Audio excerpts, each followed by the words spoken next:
Well, it seems just about every week someone comes up and asks, how can I do what you do? How do I get started? I want to spread the truth movement. I want to do YouTube channels. I want to get the word out there and help the liberty movement. How do I get started? Well, today I'm going to be speaking with Andrew Demeter. He is a young documentary filmmaker. He's submitted films to our contest. His movie, Mainstream Media, The Mind Manipulation Medium, was one of my favorites for our Operation Paul Revere contest. His latest film, We the People Genetically Modified, was submitted as part of C-SPAN's annual Student Cam Doc Film Contest. His YouTube channel, Teen Take, features content from MK Ultra to GMOs to false flags.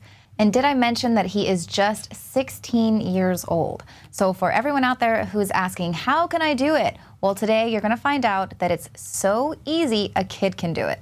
Respectfully, of course. Andrew, thank you so much for joining us today. Thanks so much for having me on, Leanne. I mean, you're only 16. How are you coming across this knowledge? I know they're not teaching that in Common Core. Yeah, that's exactly right. I really just got started with the internet. The advent of the internet, rather, has been really influential in my awakening process of sorts. So you didn't have any outside influence from your parents or peers? Well, no, I was just giving a brief answer right there. But yeah, the number one way that I'd probably classify myself as becoming an activist, as you would describe, is I watched a lot of Jesse Ventura, his previous TV show Conspiracy Theory. Those types of episodes really got me thinking beyond the mainstream thought processes, really. So Jesse Ventura was a big influence. Alex Jones as well, too. Not to kiss up to him, but that was really influential in teaching me about 9/11 and all that. So those were just two influences, and that was an awful answer. No, that was great. So what topics are you most interested in covering? You cover some pretty heavy stuff on your YouTube channel. Yeah, probably the three most interesting things that I personally think I cover would be GMOs, false flags, and last but not least, the Constitution. GMOs and fluoride too. The whole food supply right now is really under siege by the government. And when you're not feeling fully energized and in mental health, you really can't fight against the tyranny that we're facing. Now, with false flags, that's also another topic that I covered, 9/11 specifically. And it's really incredible. Originally, coming into my activism, I really wouldn't have considered it. But people think, oh, you know, government would never harm its own citizens. But as we've seen in Operation Northwoods, although that was in Cuba, governments are really going to varying degrees to actualize their political policies and agendas. We can even see this in Sandy Hook, depending on whether or not somebody wants to classify that as a false flag. But governments utilize problem, reaction, solution. They create a problem, such as 9/11 or whatever false flag event. They see the reaction of the public, which is usually based on emotive reactions, and then they offer a solution that is pretty much just further erosion of our rights, like the TSA, the NSA, the Patriot Act after 9/11. So those are just some of the three brief, most interesting topics that I cover. Right, and that's definitely some very good insight.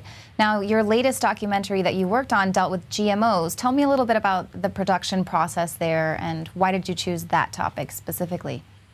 Yeah, well, that documentary was entered in a contest for C-SPAN called Student Cam, and I was originally going to cover drones and the NDAA, some divisive, controversial topic like that, but I actually ended up backing down from that because I had contacted some politicians, some local politicians, to comment on those issues, and before even getting to the politicians themselves, I had to go through this line of command of secretaries and stuff, and they pretty much said after the fact that I announced these topics, you know, we're only going to give you 10 minutes because the typical interview with a congressman or politician only goes for about 10 minutes, which I find difficult to believe. But anyways, after I figured that wasn't going to work and people weren't going to be willing to talk on those issues, I chose the GMO debate because, as I mentioned earlier, food is essential to life. Without food, people die.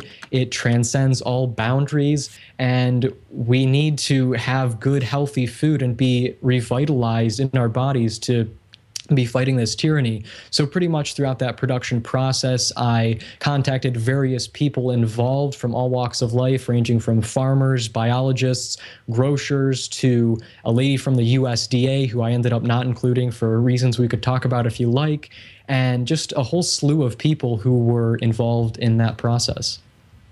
And did you find that a lot of people were really open to discussing it with you, or did you run across a lot of issues there?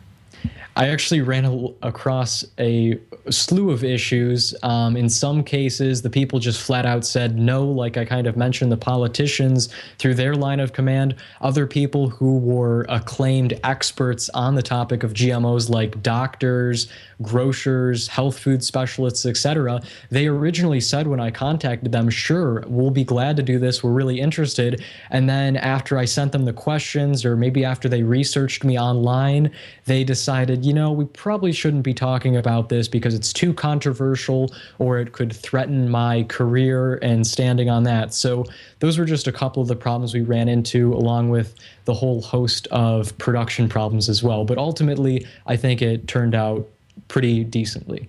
Yeah, I think so as well. You covered a lot of material in just a little over 7 minutes.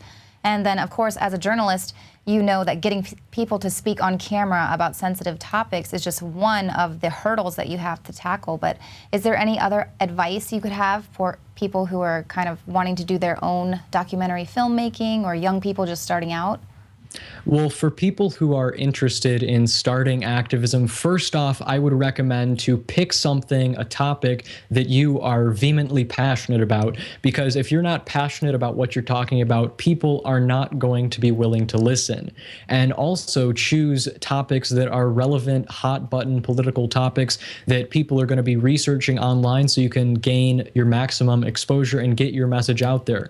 Number two, use the materials that you have. Now, with the advent of smartphones, cell phones, mobile devices, you can stream video live in HD on services like Ustream, have that video stored directly in the cloud, so you don't have to risk, if that device is confiscated by police, as we've seen in various cases of police brutality, that video is live, other people can record it, and it's recorded to the service itself. But you also have to remember that it is a double-edged sword of technocracy, and you can't always trust the services out there, especially since they're not tangible. And number three, forge connections. Connect with people on social media. Without doing that, I wouldn't be here talking to you, Leanne, today. So also you can network with people, local activists, national activists, and people worldwide. It's really an empowering feeling to have, and a really great connection. Number four, choose a creative format to portray your information. One of my personal favorites is doing man on the street interviews, because you can connect with other human beings face to face. You can stray away from looking down and texting at your smartphone all day long, and you can actually convey information from one person to another, and it's a great way to wake people up. But as Morpheus from the Matrix would have it, you can only show people the facts and the door, and they themselves have to walk through and deduce their own conclusions. And lastly, number five, get active. Everybody likes using their computer to get information out there, which is a great medium, but you also have to stray away from the armchair activism, get up on your feet, go to local events, and just feel the energy, connect with other human beings, because as we know, there is power in numbers. That is excellent advice. And we get so many people that are asking, how do I get started? It seems so difficult, and it's like you're putting the entire world on your shoulders. But if you just kind of take these incremental steps, it's not that difficult, and really just getting out there to do it. But I feel like there is such a huge assault against the youth. I definitely do not envy you being 16. I feel like there's so many things that you guys have to deal with now, from mass surveillance to the police state, of course, with GMOs. What do you think is the most important thing for the youth to be concerned about? What's your teen take?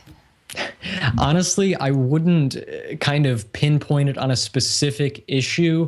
Rather, I would say that people in my generation, future generations, previous generations need to simply take the red pill of painful truth and reality instead of continually comforting themselves with the blue pill of illusion and ignorance or blissful ignorance.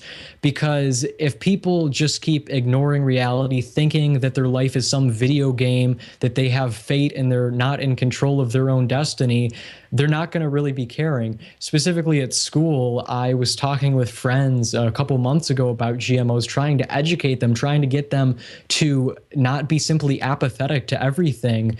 And one peer actually said, well, you know, I'm going to die anyways, so why should I care if I'm eating GMOs? And I told her, and keep in mind, there are varying or contradicting scientific studies on GMOs, but in my mind, I said, I didn't say this, but according to that type of logic, that just bending over and acquiescing to authority, why don't you go shoot heroin and run in traffic? It's completely illogical. People seem to not really care or not even be in tune with reality, and it's just really difficult overall. Absolutely. And especially being in school pretty much just teaches apathy and just really indifference. Absolutely. Well, I'm so glad to see that there is a youthful member of the truth movement out there. You haven't been corrupted and taken over. So vital for the direction of our country. So what's next for you? Well, like we kind of talked about, I just finished that documentary for C-SPAN on GMOs, We the People, Genetically Modified. That was a long process indeed, but in the future, I'm currently working on a secretive long-term project, so people can be keeping their ears and eyes open for that. But other than that, I would really like to start some type of blog. I know I haven't been producing weekly videos as I used to, but again, school's been kind of consuming my life recently, as I told you before we started this interview. And other than that, I'm just going to try to keep the doors open for possibilities in the future and try to stay safe because, and I kid you not, this sounds outrageous, but an insider who I know told me that I am indeed on an FBI watch list for supposed connections and people in my circle. So definitely interesting times in which we're living. Well, that's why it's so important to put yourself out there and just let the world know who you are exactly. And as we reported earlier in the news today, you know, everyone in D.C. is on this no-fly list, apparently, because the TSA requires a state ID. So, and you got to love TSA PreCheck, too, where you can pay to have civil liberties. Yeah, it's wonderful. Well, thank you so much for joining us today. We'll definitely encourage everyone to go subscribe to your YouTube channel, Teen Take. And thank you so much for what you're doing for the truth movement. Thanks for having me on, Leanne. Keep fighting the good fight. What were you up to when you were just 16? That's unbelievable. Well, be sure to go to his YouTube channel, Teen Take, subscribe. Come on, Info Warriors. Let's show Andrew some support for what he's doing for the liberty movement. Now, thank you all so much for tuning in tonight. We will see you here again weekdays at 7 p.m. Central.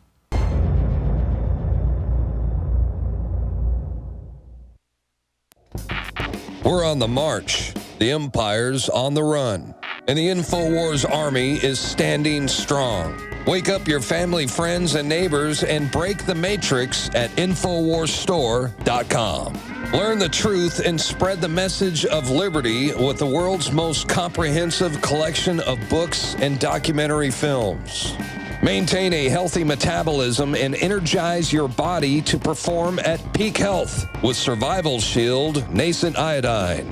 Protect your family and be prepared with survival foods and emergency preparedness kits. And now you can drink safe water with your own ProPure water filtration system, which removes fluoride and other harmful chemicals from your family's water supply. Save 10% with the promo code WATER. So join the revolution. InfoWarsStore.com. You are watching the InfoWars Nightly News, which airs 7 p.m. Central at InfoWarsNews.com. Members can share their passcodes with up to 11 other people, and your support is helping us defend liberty worldwide.